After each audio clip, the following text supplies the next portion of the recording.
something that I found really difficult was just committing to my first event, right? Like, I'm going to test myself, I'm going to push my limits, and I'm going to try something new. Well, maybe I can help someone run their first 5K. I really struggled kind of separating my identity from the content creator and myself, and there was no real difference. I think it can be easy, especially if you're working from home, to actually, there's no reason to go outside, there's no reason to meet people, and you kind of start to build up a bit of anxiety around actually going out and meeting people, fear of judgment and stuff like that. My name's Jacob Ward. I'm a fitness content creator. I've been doing it for about 10, 11 years now, so quite a while. And I just love all things sport, exercise, and I guess I'm really about kind of creating community through exercise. That's something that's become a huge thing for me recently, and trying to make exercise accessible for all. I'd say that kind of summarizes me quite nicely. I love the community element to what you do, and look, we'll get into that down the line because we did something pretty cool together quite recently, and more stuff coming up as well. But that community angle of kind of your personality, your brand, what you do online. Was there a reason that you kind of went in that direction, and it wasn't just the kind of self-creation? Yeah, I'd say, so for me personally, I grew up in the Cotswolds, in quite a remote village. So that was kind of me until went to uni in Birmingham for a couple of years, and that kind of gave me a taste of city life. But moved to London about 3 years ago. Okay. And I kind of moved to London, with the thought process, I'm going to meet so many people, it's such a big city. I'm going to get to kind of interact with those people, make new friends. And I actually found that it was more difficult meeting people moving to London than actually when I was in a village. And I found the kind of finding community was super, super difficult. So that for me kind of, I thought, this is really odd. Like, I don't understand why London is so big, but it can be so isolating. And that's where, I went out of my way and I was like, okay, I need to go and find people because people aren't going to come to me.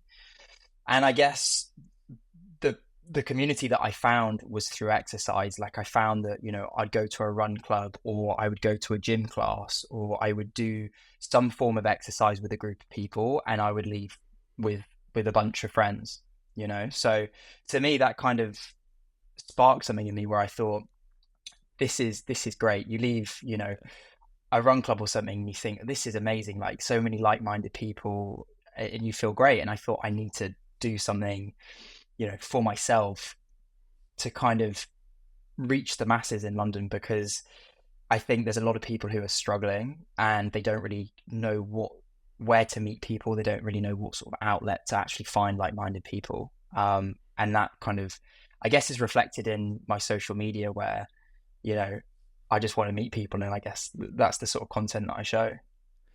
I think it's probably been covered a couple of times on the podcast recently, and I think it's probably because a lot of people are feeling this, right? But we've talked about kind of the loneliness epidemic a little bit, and I think it's so strange in the way that we're so connected as a society, and you will have seen that like firsthand with kind of what you do in the creation space, right? We are so connected to so many people on a day-to-day basis, yet it's kind of strange that so many people are genuinely so lonely, and it's kind of it's a double negative, isn't it? But it's actually happening.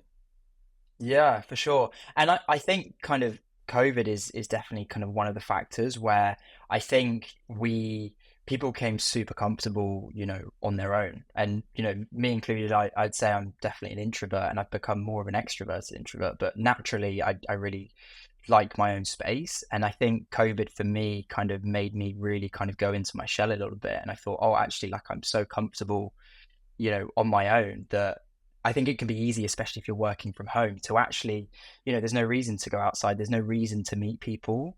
And you kind of start to build up a bit of anxiety around actually going out and meeting people, fear of judgment and stuff like that. So that's where putting yourself out there is really difficult, and pushing yourself out of your comfort zone. But like, you just feel amazing after it. And that's what a lot of my content's been about, is about, having, elements of social anxiety and going, okay, like, I want to overcome this. I want to go and meet some new people, and I know I feel great for it afterwards.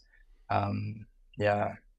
Do you ever feel yourself sliding back into like and do you know what, I'll just push this tomorrow or to next week, or I don't need to do that tonight. Do you ever find yourself Yeah, doing that? definitely. And I find that I can get socially burnt out quite easily because I guess in the creator space, always wanting to be putting content out there, I find that I can take on a lot.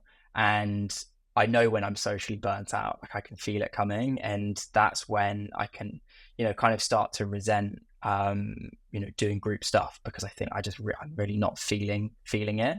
And I guess kind of recognizing when that's starting to come is something that's been big for me, where I'm like, okay, I'm starting to burn out now. I need to start to kind of bring it back, because you can go both ways with it. You Yeah. can become, in your shell and not see anyone, or you can kind of go the other way and just get completely burnt out from it, especially if you're introverted. I don't know how you've experienced that.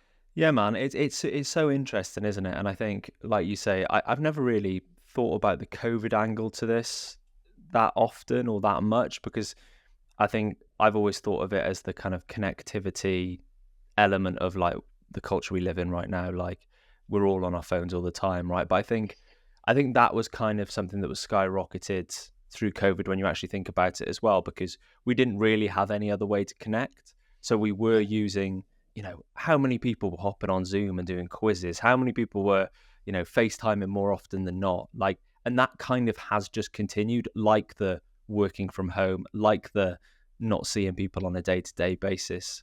So yeah, Mm, that period of time, it's very strange to think about now, isn't it? Because it was such a, feels so long ago, but also yeah. feels so recent, and we're still just kind of getting through it. I think I often wonder, like, where would we be if that period hadn't have happened?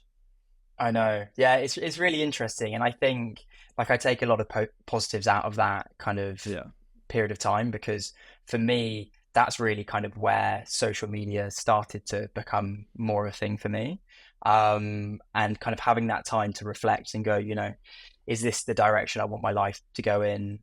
Having, I guess, being cramped up in the house and actually wanting to go out and exercise. I think a lot of people found exercise through that, where before, I guess if you have negative experiences at school, a lot of people, especially women, struggle at school with their relationship with sport and exercise, because it's forced upon you. You kind of, it's not something you want to do, and then when you start to resent it, you almost don't see yourself as, you don't label yourself as someone who would exercise. So I feel like COVID there actually really was amazing for a lot of people, where they thought, right, I just need to get out of the house, whether that's a walk, whether that's a run. I got into running through COVID. I know a lot of people who did. So I guess there's definitely positives to take out of it for sure. Do you miss that small town feel? Like I'm somebody that probably has the same story as you, to be honest. Like I Yeah. I I'm from a very small town in South Wales, and then went to uni in Nottingham, and I've never done the London thing full time, but I've been in other big cities, and you always kind of get drawn back to the countryside. Do you ever find yourself having those feelings of, oh, I could just go back?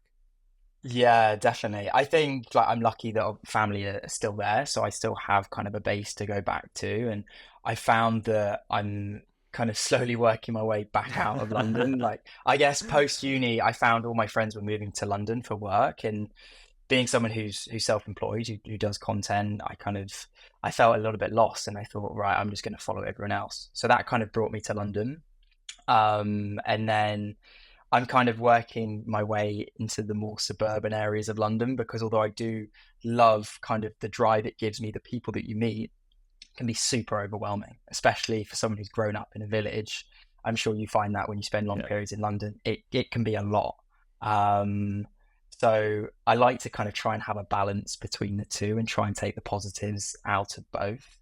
How have you kind of found that? It always makes me laugh because it's like, you see everything on social, like memes and like TikToks and stuff of people from the countryside smiling at people on the tube and them not smiling back or whatever. And you're like, that's actually a thing. Like, Mm, that's actually dead true. yeah, I'm walking around being like, thanks, mate. How are you? You all right? And everyone's like, look, I've got a lot of stress on right now. And it's so true. yeah, But then I think it's that relating it back to everybody having their own thing at that time, right? It's like London is an amazing place, but it is a place that a hell of a lot goes on, and everybody yeah, has their own story on a day-to-day basis, whatever they're doing, whatever their work their career is, their job is going on that day. It's just this kind of honeypot of everything, isn't it? So I think sometimes it gets a little bit of a bad rap because there are such incredible elements of it as well. Like you say, the Yeah. community, the sport, the ability to have very like-minded individuals together. And I'm sure that's something you found, right? You just mentioned it there Mm. when you were talking about like it kind of gives you inspiration being in a place like that. Yeah, definitely. And I heard a really interesting thing the other day, actually, and this person was kind of saying, people in London aren't rude, we're just busy. Yeah, And 100%. I think that really resonated with me, where actually it can be easy if you're new to London to think, oh, everyone's very rude, no one kind of has time. And the thing is, people are busy with work, with what they're doing, but actually when you get to talk to people and you actually have interactions with people, you realize that 9 times out of 10, everyone's super friendly and everyone is on the same wavelength as you, but it's actually facilitating those kind of conversations and connections that I find is really difficult, and people find difficult because, the drive to constantly achieve and do more and kind of, get to the top of some sort of ladder which doesn't really exist. Yeah. It kind of, people find that they don't have time for interactions or other people. So that's what I found personally. It's funny, that ladder as well, because when you get to the top of the ladder, this metaphorical ladder that you've built in your head, you look up and there's another ladder, and then you get to the top of that Yeah. one, and you look up and there's another one. And I think that sometimes that we a lot of us forget about that, because we put pressure to get to that point, whether it be in our careers or financially, or in our family lives or our friendships. I think it's a very powerful thing to kind of realize that life is one long journey, and it's not like Mm, getting to a point, because it's very cliche to say that the journey's better than the destination, but in a lot of ways it mm, is, isn't it? Like, to yeah. get to that point or to get to that thing is better than being at that thing. 100%. And that's what, you've got to enjoy the journey. And as you said, it, Yeah. it sounds cliche, but I think you've got to experience it for yourself. It's very easy to say, money's not going to make you happy, or, when you get that job you've been dreaming of, it's not going to make you as happy as you think. But you've actually got to experience it and go, okay, like now I understand that. And being a bit more present with it is something I've been really, really working on, because I think it can be easy, especially in the content space, to kind of constantly be searching for viral videos or constantly be searching to kind of do better than someone else. And actually, when you start to do that, you kind of start taking away from why you started it in the first place. Um, yeah, I could go into that for so long. I've got a How do lot you to say on find that. about being like in life? Let me explain what I mean by that, because you're incredibly busy, whether it be in your business life or your work life, Mm, and being a creator and doing the things that you do. A lot of the stuff that you do is put online. But mm. how do you find it in those moments where you are actually just in life? Can you ever take a step back and like forget about the rest of it? Like we were just talking before, we've both just been on holiday. You were away for a week. Can you take a step back and just be Jacob in those moments? Before, if you asked me that maybe a year ago, I would have said no. I really struggled kind of separating my identity from the content creator and myself, and Yeah. there was no real difference. And I actually I was speaking to a therapist about this, and she said, you've really got to separate your identity from your online presence and actually who you are. Like, you've got to try and start to work out who you are as a person. And since I've kind of been on that journey, I found that I am able to kind of take a step back a little bit better. Like, I'm still not there, but I can kind of switch off a lot better. I can, I have an identity beyond who I am online. And I think that took me a little bit of time to realize that that's really important to have, because, if your identity is tied into your online presence, then when things don't start to go your way, or, inevitably something happens, then who are you, you know? So I think that's been a growth for me massively. That journey with speaking to somebody and speaking to a therapist, has that always been something that you've done? Is that a new thing? Like, how did you find like going to do it, and was there any stigma for you surrounding it? Yeah, so I've seen therapists on and off since I was about 18, and for Right. me, mental health is something that I've always been really passionate speaking about. It's something that I've really struggled with anxiety for a long, long time, and I think, work is being done to kind of remove the stigma around it, and I'm trying to do as much as I can, but I still think there is obviously still some stigma, especially around therapy as well, where I don't know, people don't necessarily respect it or kind of understand why you would do it still. I think for me, it's been massive, and I think it's been a really important kind of thing for me personally. As I said, figuring out my identity, figuring out, you know, where where I want to be in the world, and kind of understanding decisions that I make, especially with social media, where like there's a lot of judgment on me for things that I'm doing, and trying to kind of deal with that is something that's taken a huge amount of work, to be honest, to take that on. Yeah. Judgment is such a buzzword, isn't it? Like, Mm, because to feel judged is something that nobody wants to feel. Nobody ever wants to like experience being judged, even though like if you look at it on the surface level, it doesn't, I guess, actually mean being judged for good or being judged for bad.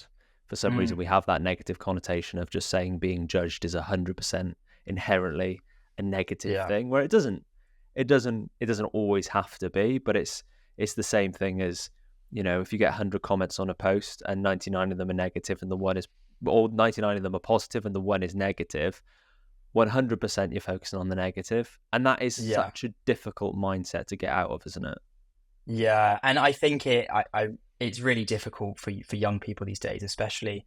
I mean, I didn't, 100% grow up with social media. I guess, Instagram started becoming a thing when I was, 14, 15. So to some extent, yes. But, for people going through it now, I really do feel for them because, there's so much judgment online, and it's really difficult for people because, you feel personally attacked when someone is saying something negative about you, and it can be really easy to experience that. So I think for me, what I've learned is that if someone's not saying it to me in person, then I'm not taking that on board. If someone's not close to me, someone that is part of my family or someone that I love, again, I'm not taking that on board because they're not someone whose opinion really does matter to me.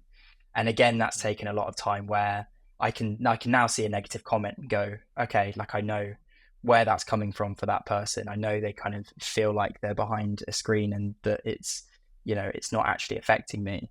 So it's a lot easier to process now. Whereas before I'd see a negative comment, I'd go, oh my God, like do people really think that about me? We get all of this stuff so directly to us, like whether Mm, it's negative or positive. And I often think back to my grandparents, and it's like if somebody said something nasty about my granddad, he might have heard it, 2 weeks later down the pub, and it's probably been changed 15 times in that kind of little village mentality where somebody said to somebody else who's sold a bale of hay to somebody else who's then, taken it to somebody else's horse, and then they've said something, and it's like it's just so different now, and we're living in this world that's so new. Again, we've mentioned it recently on the podcast.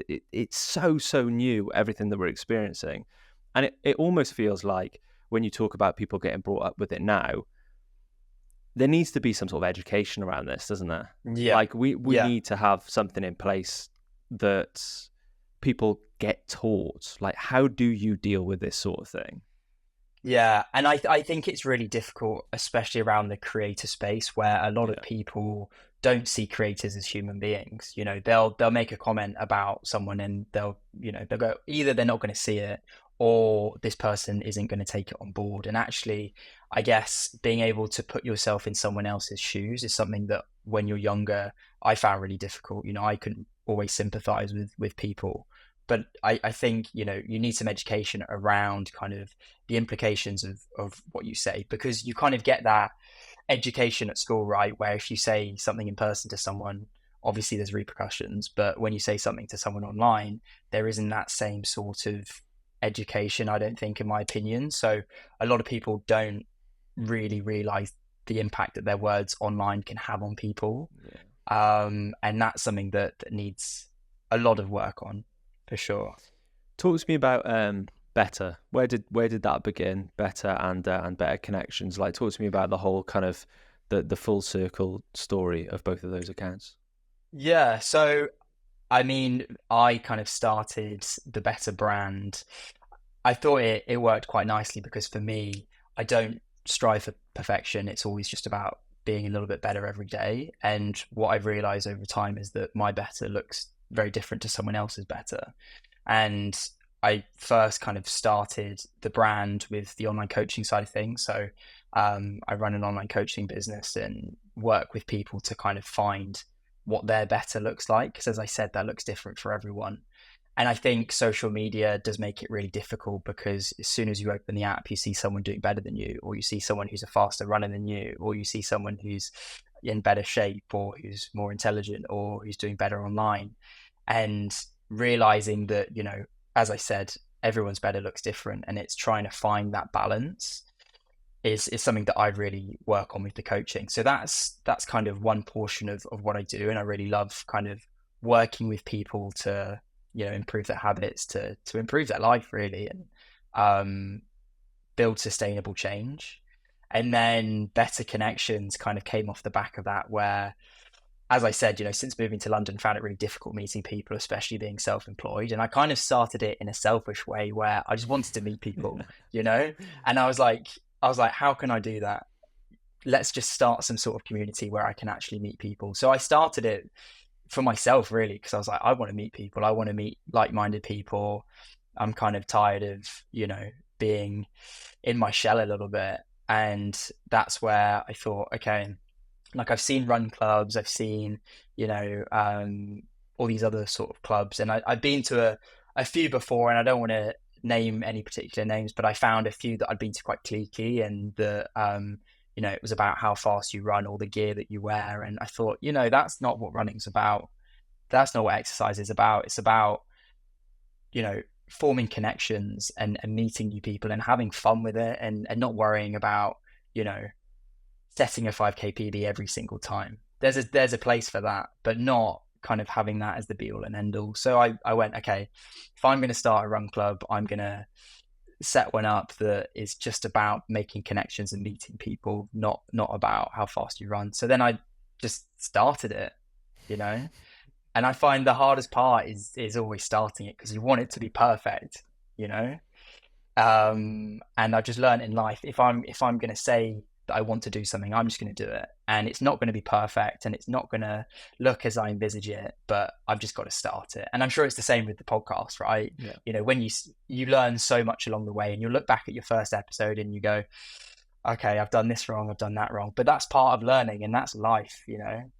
And I think like picking up anything new, right? You have that feeling, and it's quite relatable to me. Like starting things for a selfish reason, like, and I've said this many times before, like, but for me, this is such a selfish endeavor, realistically, Yeah. because even though I get to share people's stories, and hopefully each guest takes something from the podcast, but when would I ever get to sit down for 45 minutes to an hour with you? It wouldn't happen. And that's the case with every other person that's been on the podcast. Like, yes, maybe we cross paths in everyday life, but Yeah. to actually just sit there with no distractions and have a conversation, you take so much from so many people, little nuggets of information that you can then apply to your everyday life. And that's exactly the same with what you're doing with Better Connections as well, because I remember seeing one of your reels that you posted when you were walking to, whether it was your first run club or one of the first ones. Yeah.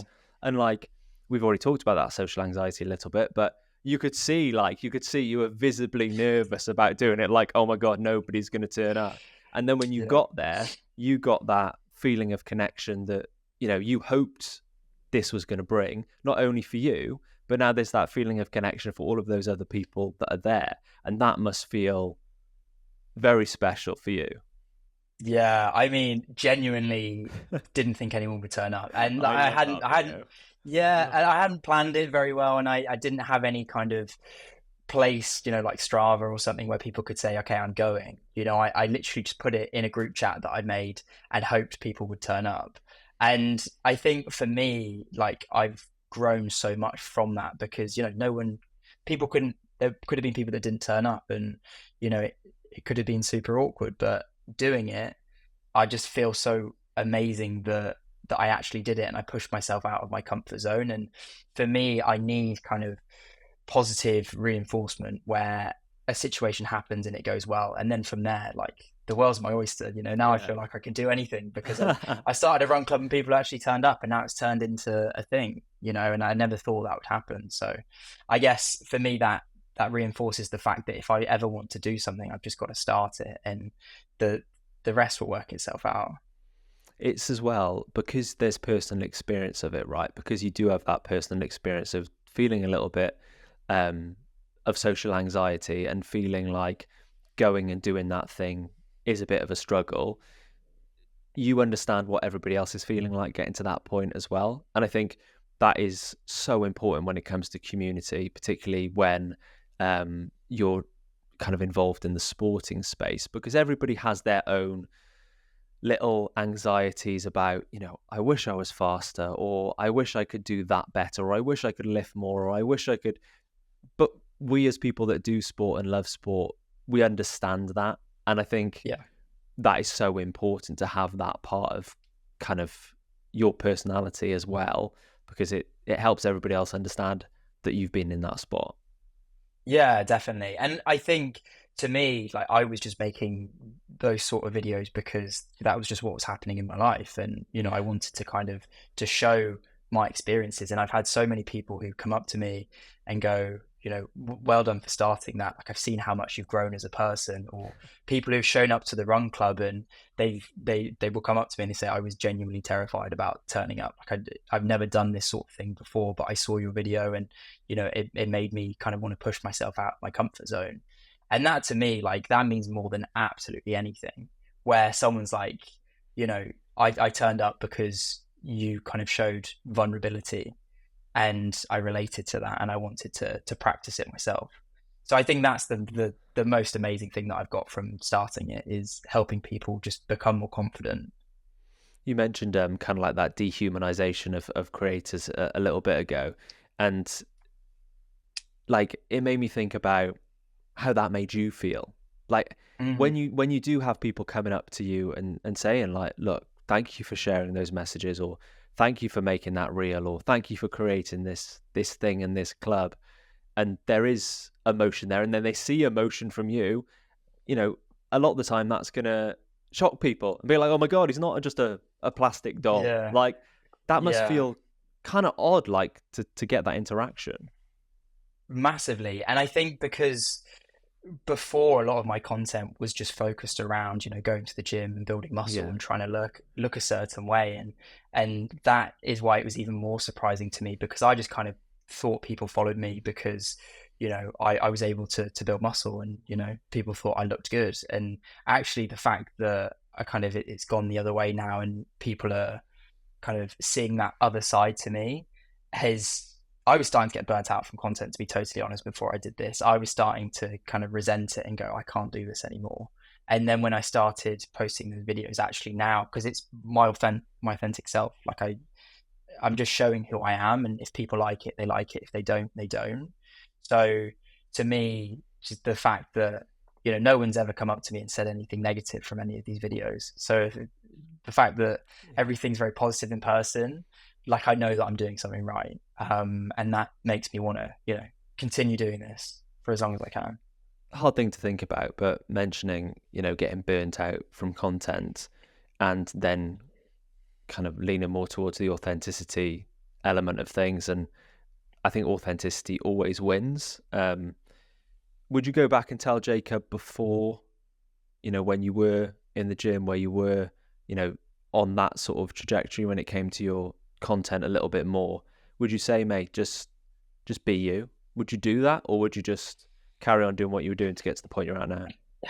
I don't know. I think everyone kind of has, in order to change, there needs to be something in your life to really go, okay, like, something needs to change now. And for me, it was the fact that I was getting completely burnt out from it, and just thinking, like, I can't have everything being about my appearance anymore, because it was just really exhausting me, and I was trying to kind of keep up that image that wasn't me. So I think I wouldn't have said anything, to be honest, because it was part of my journey. It's kind of Okay. made me who I am. And I think, as I said, like, that change has to come from yourself. I think people will have pivotal kind of points in their life, um, in order for them to go in a different direction. And for me, that was that pivotal change that I was like, okay, like, something's going to change here, because otherwise, like, this is it for me. So I think everything kind of worked out nicely in the end. We mentioned your holiday earlier on, and we were chatting a little bit about it Yeah. before I hit record. And I'm sure you've always been the guy that's worked out on holiday, but you were not the guy before this year that got up at 7 a.m. and went for a run on holiday. When you're out there and you're doing that, are you thinking to yourself like, man, this is crazy. Look who I've become. Like, what are you thinking in those moments? You said to me, I'm not a person that gets up early. Yeah, I think I've changed a lot, and I'm 25 now, nearly 26, and I found navigating my 20s to be super difficult. And I've changed so much as a person, year on year. I feel like I'm really changing. It's like I keep saying to all my friends that since my frontal lobes developed, I just think so differently. And I don't know if you've experienced that, but I Yeah, really man. do feel like I really feel like I do think so differently. And I look back at myself and I go, what was I doing? But at the same time, like, yeah, things have changed a lot. And as you said, going on holiday and getting up super early and working out was never me. Like, I'd go to the gym in the evening, lift some weights, not be particularly functional with it. It was all about appearance. Whereas now, like, I look forward to getting up and going for a run, because, like, the endorphins after, I know I feel great. I know I feel accomplished, and it's just part of my routine now. So I guess I'm starting to realize that we put kind of, I don't know, we put ourselves in boxes, right? And we go, I am this sort of person. I am a morning person. I am someone that goes to the gym. I'm not a runner. It's really easy to put yourself in a box. And I think as we grow up, people put us in certain boxes as well, and we just accept it. You hear something at school, or a friend says something, and you go, okay, that's me. Like, that's who I am. And then you start to get a bit older, and you start to unlock that box, and you go, actually, I feel like I can get into a different box. I don't know 100%. if you found that in life, but I feel like you don't need to be put in a box. 100%. And it's so funny when you think back to school and think back to when you were a kid, and talking about like developing as you get a little bit older. When you're a kid, and everybody listening will have experienced this as well. Someone older than you will have said, "Oh, you know, you're still super young. Like, you've got plenty to learn." And you're like, "No, I haven't. Like, I know exactly what I'm talking about. Don't be so daft." And then you get to that age, and you're like, "Oh my god, I knew nothing." And then Yeah. like you're 21, and you're moving to London, or you're doing whatever, you're graduating and doing your thing, and now you're nearly 26, and you'll be looking back at 21-year-old Jacob like, that guy knows nothing. And I think Yeah. the Yeah. the best thing is, I think that continues, right? So now, but now, as we are a little bit older, like, you can kind of realize that is going to be the case. Like, you can look at your parents and think, oh my god, they've had so much more life experience than me, so maybe if Mm. they do say something, maybe I should take it on board. Yeah, that's so true. And I think, like, I love, as I start to, I'm obviously not old, but as I start to get older, right? Yeah, Like, of course. you get wiser, and you start to be able to use perspective. And I just find it so interesting, kind of looking back on myself, and why I made certain decisions, and why certain aspects of my life ended up like they did. So it's really interesting. And I think, as long as, as you get older, you start to kind of, you learn, you don't make the same mistakes twice, and you understand kind of the person gradually who you want to be, and you kind of act on that. Life becomes more exciting, I think, because I feel like I've got more control over what's happening. um I've certainly made the same mistake twice, maybe 3 or 4 times, but I'll learn at some point. Um, talk to me about Sophie, because I want yeah. you to tell the story really. Where did this Yeah. all start? Yeah, so for me, as I said, a lot of my content revolves around interactions with people. And I was on a run one day, and I was just thinking back to when I started running. And I've started running around Battersea Park these days, and you see all sorts of abilities of runners. And, I'll run past a couple of people who are, doing walk to run intervals or just really getting into it, and kind of putting myself in their shoes and thinking, I was there once, and how kind of nerve wracking I found it getting into a new form of exercise. So that kind of made me think, well, I've gone through it. I feel like I can help someone else. And something that I found really difficult was just committing to my first event, right? Is just being like, okay, like I'm going to test myself. I'm going to push my limits, and I'm going to try something new. And that's where I thought, okay, well, maybe I can help someone run their first 5K. So yeah, decided, we obviously had some communications, and I did an event with you guys before. I really enjoyed that, and I love kind of the just the way that you do things, to be totally honest. So I was like, okay, RunThrough is the people to do it with. Obviously had some communication with you, Ben, and you seemed like a nice guy. You are a nice guy, which is great. And I thought, okay, let me put something out to my followers. Let me find someone who hasn't done a 5K before and really help them in the process of doing something for the first time, and just being nervous with someone, being kind of absorbing the nervous energy, and helping them do something. So yeah, I mean, I put up a story and said, looking for someone to run their first 5K with me. Actually, we put up a post, didn't we? Yeah. Put up a post. We did a collab post where I just asked people to comment, if they wanted to run their first 5K with me. And Sophie was actually the first person to comment. So I dropped her a message and I went, I know this is really nerve wracking, but do you fancy running your first 5K with me? And she was fully on board. She was like, yeah, let's do it. Whatever we need to do to make it happen. And I was like, I love this energy. Like, she was so keen for it. So yeah, obviously we kind of coordinated the event we were going to do, and I wanted to kind of capture, meeting her for the first time, and then obviously kind of walking over to the event. And I think the fact that she was doing a 5K for the first time, but also she was meeting someone new for the first time, obviously makes it even more nerve wracking, right? So yeah, kind of met for the first time. She was so lovely. Obviously she was super nervous, and I think we captured that in the content, but ended up smashing it. She did so well. And I think like the message that I was trying to show from this was that when you push yourself out of your comfort zone, you just grow so much. And she was super nervous before. It wasn't something she would have done before. She said to me, she said, if it wasn't for kind of this 5K you coordinated, I don't think I would have done it for a while.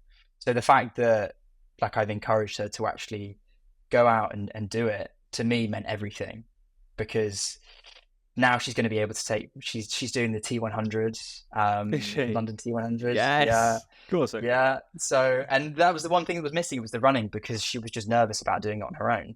So the fact that she pushed herself out of the comfort zone, she's done that. She's doing the T100, and then we've got the 10K coming up as well, where she said to me halfway through the 5K, she went, there's no way I'd ever be able to do a 10K. Like, and we finished the 5K. She's like, I'd never be able to do this twice. And now we've got it set up. So I think that's really exciting. And it was a really special day for both of us, I think. It's that sharing of the connection as well, isn't it? I think it's a theme that's gone right through this podcast, but it was something that I loved helping to put together as well, because, again, you seemed like a really nice bloke, which is lovely, and you are a really nice bloke. So it's that part of it, but it's also the notion that you're so excited and there's a want there to kind of establish connection.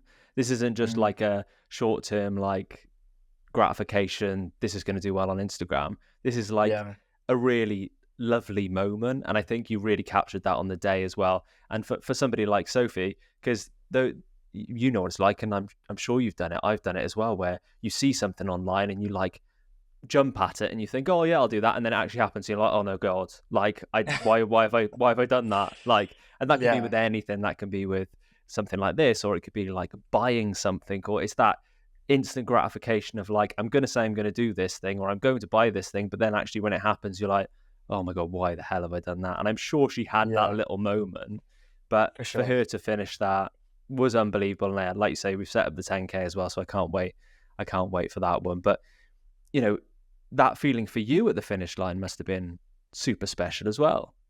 Yeah, for sure. Because again, like, I was nervous before I did it, and Yeah, that's yeah. the thing that I really want to resonate is that I do these things all the time. I meet new people all the time, and every single time I'm still nervous before, and that's what I just really want to highlight. Again, it does get easier, but you still will feel nervous, and it's that kind of initial nervousness that you need to get over first. And yeah, like finishing it just felt amazing, because as I said, the fact that it wasn't something she'd considered doing or that she kind of thought she'd be able to do, and then being able to help her through that and kind of pass on my knowledge that I've built up from doing it over the years just felt super special. And as you said, like none of this has ever been from an instant gratification standpoint where, yeah, maybe a video will do well on Instagram and that's a bonus because obviously, that's my job. But at the end of the day, I found that when I focus on just doing good things for people and just helping people like I would like to be helped, things come back to you. So that's kind of the way that I've always looked at it, not from kind of a selfish standpoint, but actually, you know, I want to help people, and in return, people end up helping me as well. So it's just kind of like a win-win in that sense. Good people doing good things, man. And I know people kind of poo-poo it, but putting out good energy into the world often does work, whether you Yeah. believe in that sort of thing or not.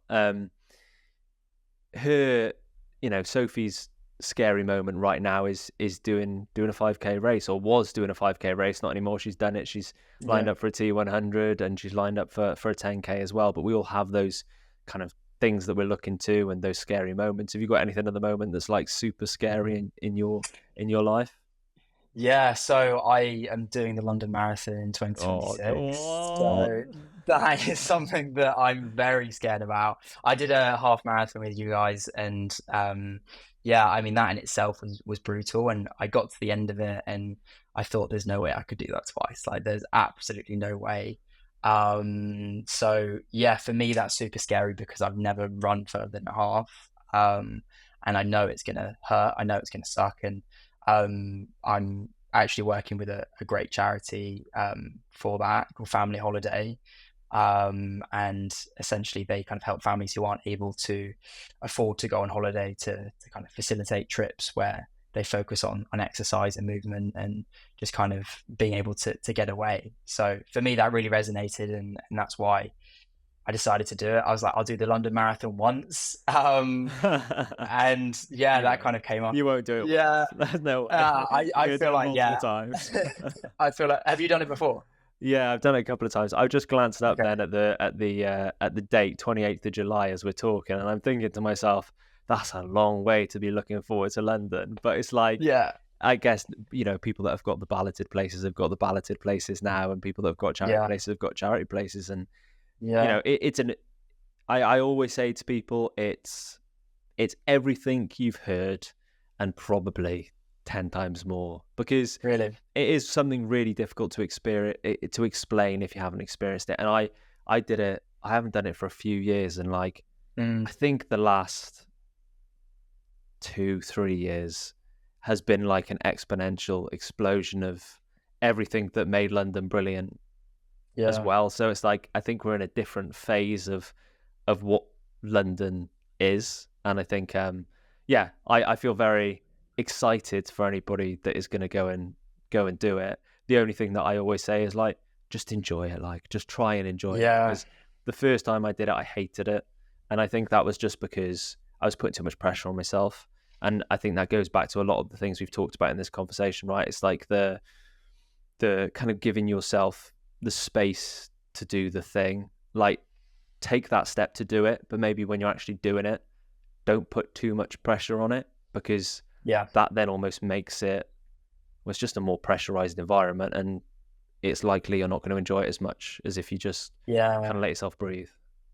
Yeah, that's so true. And I think for me, like I'm not going into it with a certain time in mind. And I think my first time doing anything, like the goal is just to complete it, right? And I think I know that I'm gonna like I'd like to meet some new people doing it. So I'm gonna have the camera out and I'm gonna be talking to people, and I'm excited for that because when I did the half with you guys, like that went by so quickly because there's so many pictures of me going round just talking to people, in those pictures that you sent Yeah, through, yeah, yeah. and all of them are just me talking to someone new. Like, what's this guy doing? I feel like people must be like, what is he doing? But no, I have met some lovely people, and I'd love to do that at the marathon as well. And again, just taking it all in, and just doing something new for the first time. It's going to suck to some extent, but also just trying to take in the atmosphere and just really enjoy it. So I know it's a bit of time away, but that's the one thing that I'm like, okay, a little bit scared about, Mate, I could carry on this conversation for probably another 2-3 hours. I've absolutely loved it. But I want to finish with this because we've mentioned that period of your life where you were feeling a little bit burnt out when it came to content, and you kind of changed the way you looked at it and perceived it and thought about it. Where is your head at now, and how do you look forward from here, from a point where you thought that you might not be doing this for much longer because you nearly burnt yourself out? Yeah, I just think I'm taking things day by day, and I'm just so grateful to kind of have figured myself out and to figure out kind of what really is my purpose in the world at this present time. And I think it's difficult because, with the world of content and social media, you have no idea where it's going to go. And as someone, it's my primary income. Again, it is something that I do think about a lot, but I'm just trying to take things day by day and just really enjoy being in the process of becoming. I heard someone say that, and that really resonated with me. Just enjoy being in the process of becoming, and that's exactly what I'm trying to do right now. I'm enjoying all the ventures that I'm doing, and it's really kind of giving me a lot of purpose. So as long as that's the case, I'll be continuing to make content, and hopefully, some more opportunities to help people continue to kind of present themselves, and just in quite a nice space at the moment.